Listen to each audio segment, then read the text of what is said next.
Magandang araw. Kamusta kayo? Bago tayo magsimula, shout out muna po tayo sa napakagandang payo ni Mr. Jubencio Laison at ni Mr. Villegas mula sa last video natin.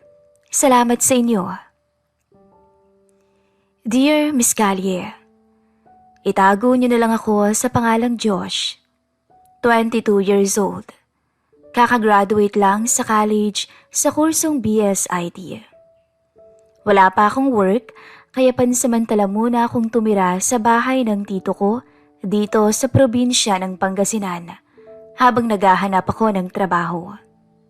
Si Tito Boy, hindi niya tunay na pangalan. Isa siyang seaman.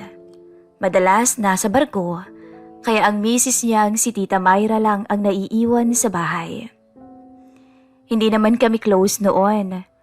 Pero simula nung dito ako nakatira, mas naging malapit kami. Mabait ho si Myra. Malambing magsalita. Yung tipong simpleng tanong na, kumain ka na? Parang may kasamang concern na hindi mo makikita sa iba. O baka ako lang ang nag-iisip ng ganun. Nasa edad 37 pa lang ho ang misis ng uncle ko. Wala pa silang anak at hindi ko na rin inalam kung bakit. Noong time na dumating ako sa bahay nila, 2 months nang nakasampa sa barko si Tio.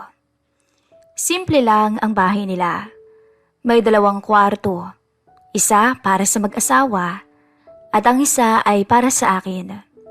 Pero sa kwarto ko, halos katapat lang ng kusina, kaya gabi-gabi, naririnig ko pa siya minsan kapag naguhugas ng plato o nanunood ng TV. Madalas kasi akong late matulog. Josh, gusto mo ng kape?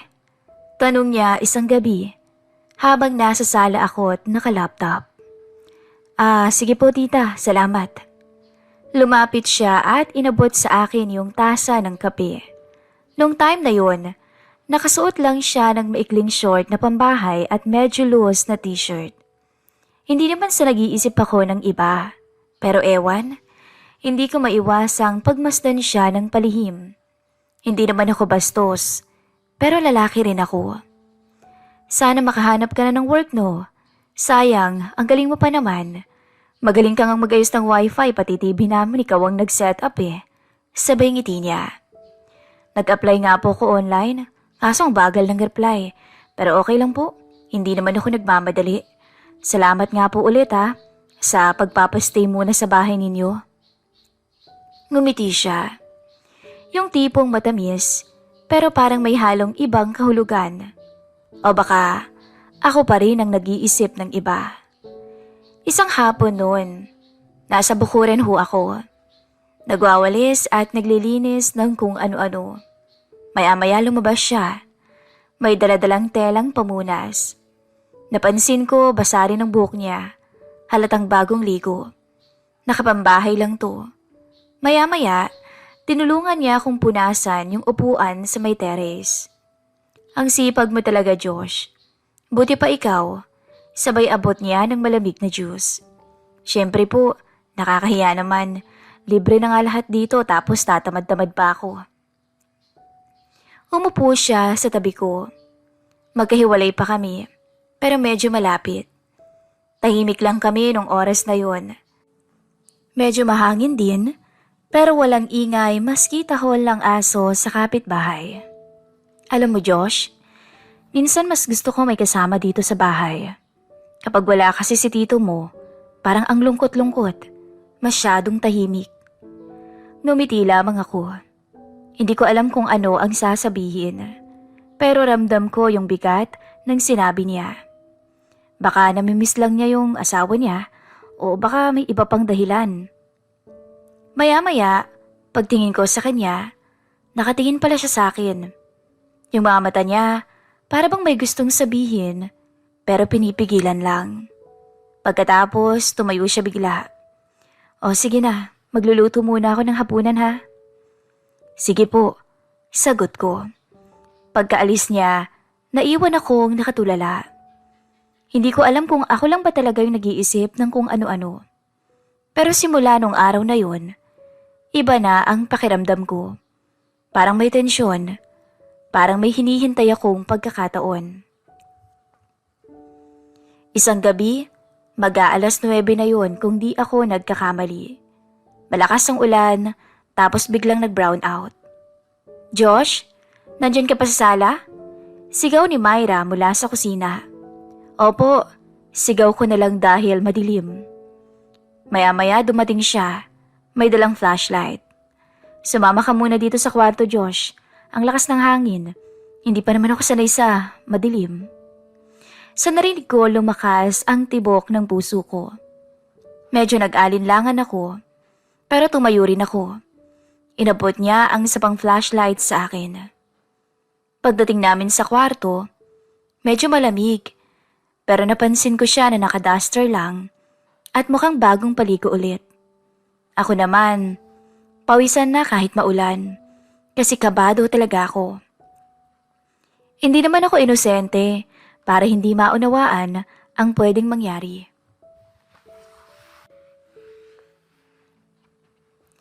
Umupo ka muna dyan sa tabi ng kama, Josh. Magkwentuhan muna tayo para may gawin naman tayo habang walang kuryente. Sabi niya, sabay higa niya sa may kama. Nakasandal siya sa headboard. Hawak ang cellphone niya na naka-flashlight mode. Umupo naman ako sa gilid ng kama pero hindi ganoon kalapit sa kanya. Pero baka istorbo ako sa pahinga ninyo. Ano ka ba? Gusto ko nga may kausap lalo na kapag ganitong malamig. At madilim. Parang sinadya niyang bagalan yung huling salita. Doon napalunok talaga ako sa kaba. Sige na, magkwento ka na, Josh. Tungkol sa mga ex mo. May naging girlfriend ka na ba? Naku, tita, wala pa pong seryoso. May mga nililigawan, pero puro ghosting ang inabot ko. Tumawa siya. Yung pino at mainhin. Sayang naman. Gwapo ka. Tahimik, matino. Kung ako siguro, kaedad mo lang. Sabay bitin niya sa huling sinabi niya. Napatingin ako sa kanya. Naka-half smile siya. Matagal yung tingin niya sa akin. Bago ibaling sa cellphone niya. Kayo po ba? Hindi ba kayo naboboard kapag wala si Tito? Ang tagal niyo na pong kasal 10 years. Oo. Pero parang ngayon lang ulit ako nagkaroon ng kasamang lalaki sa bahay. Sabay tawa niya ulit. Aminin mo, Josh. Nararamdaman mo rin, no? Yung awkward. Dagdag pa niya. Napangiti na lang ako.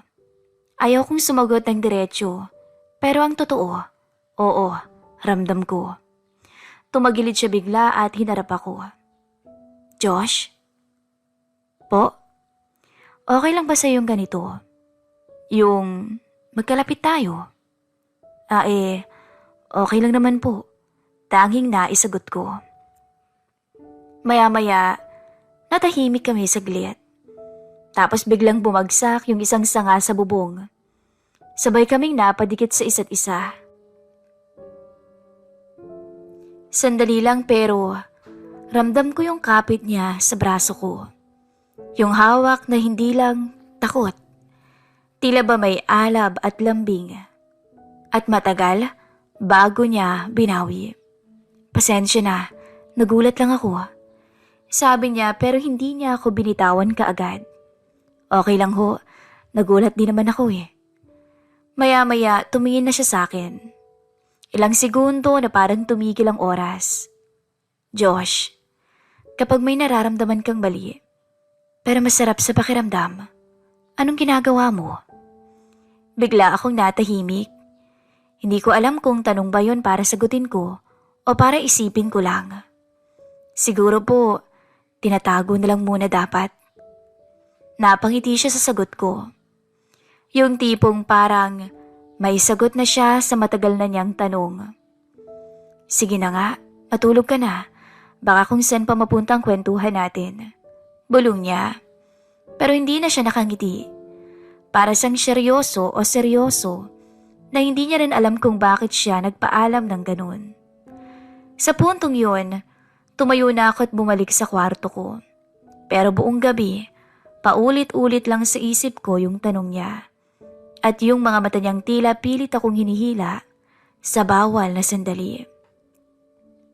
Simula nung gabing yon, mas dumalas ang mga tinginan namin ni tita. Yung parang parehong may alam, pero walang umaamin. Hindi kami nag-uusap tungkol doon, pero hindi rin nawala ang kakaibang tensyon sa pagitan namin. Dumating ang isang gabi, maulan ulit at malamig. Bigla niya akong tinawag. "Josh, pakitulungan mo naman ako. Naggalik yata sa kisame ng kwarto ko. Baka pwede mong tingnan." Pagdating ko sa kwarto nila, amoy lotion agad. Malamig ang simoy at ang misis ni Tito, naka-duster lang. Aninag sa manipis na tela ang magandang kurba ng katawan nito. Hindi ko alam kung sinadya niyang magsuot ng ganun o normal lang yun sa kanya. Pero para sa akin, ibang klaseng kaba ang dulot nun. Sorry ha, basa yung buhok ko." Sabi niya pa habang humahawi ng buhok. "Tingnan mo nga to oh," sabay turo sa kisame. Tumayo siya sa kama para ipakita. Ako naman pinilit kong tumingin lang sa taas. Pagbaba niya, nadula siya sa may kutsyon, pero nasalo ko siya. Tumapat ang mukha niya sa mukha ko. Sandali lang yun pero nagkatinginan kami. "Josh," mahina niyang sambit. Hindi siya bumitaw sa braso ko. Malambing ang pagkakakapit niya. "Wala si tito mo, Josh. Matagal na rin," bulong niya. At hindi ko alam kung hanggang kailan pa ako magpapanggap na okay lang ang lahat. Sa puntong yun, tila nawala ako sa sarili. Na hindi ko na alam kung sino ang nauna.